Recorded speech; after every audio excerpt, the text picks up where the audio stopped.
Numbers chapter 32. The descendants of Reuben and the descendants of Gad had vast quantities of livestock.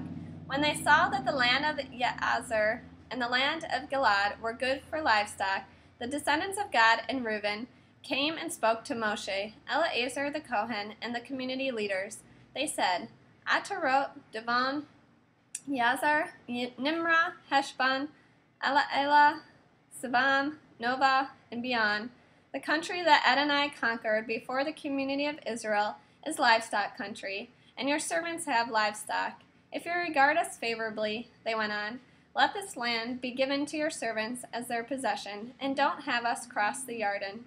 Moshe answered the descendants of Gad and of Reuben, Are your brothers to go to war while you stay here? Besides, why are you trying to discourage the people of Israel from crossing into the land Adonai gave them? This is what your fathers did when I sent them from Kadesh Barnea to see the land. For when they went up to the Eshcol Valley and saw the land, they disheartened the people of Israel so that they wouldn't enter the land Adonai had given them. Adonai's anger blazed up on that day, and he swore, None of the people aged 20 or more who came out of Egypt will see the land I swore to Abraham, Yitzchak, and Yaakov, because they haven't followed me unreservedly, except Caleb the son of Jephunneh, and Nitzi, and Yeshua the son of Nun, because they have followed Adonai unreservedly.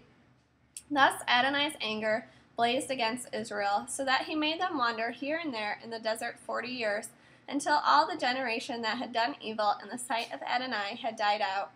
Now you, another brood of sinners, have arisen in your father's place to increase still more the fierce anger of Adonai toward Israel. For if you turn away from him, he will leave them in the desert again, and thus you will cause the destruction of all these people.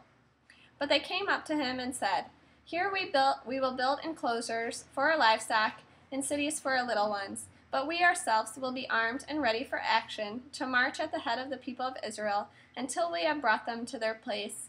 Our little ones will stay in the fortified cities here because of the people now living in the land. However, we will not return to our own homes until every man in Israel has taken possession of his land for inheritance. We will not have an inheritance with them on the other side of the Jordan, westward, because our inheritance has fallen to us on this side of the Jordan, eastward. Moshe said to them, If you will do this, if you will arm yourselves to go before Adonai to the war, and if every one of your soldiers will cross the Jordan before Adonai until he has driven out his enemies ahead of him, and if the land has been conquered before Adonai, and only after that do you return, then you will be clear before Adonai and before Israel, and this land here will be yours to possess before Adonai. But if you will not do this, then you have sinned against Adonai, and you must understand that your sin will find you out.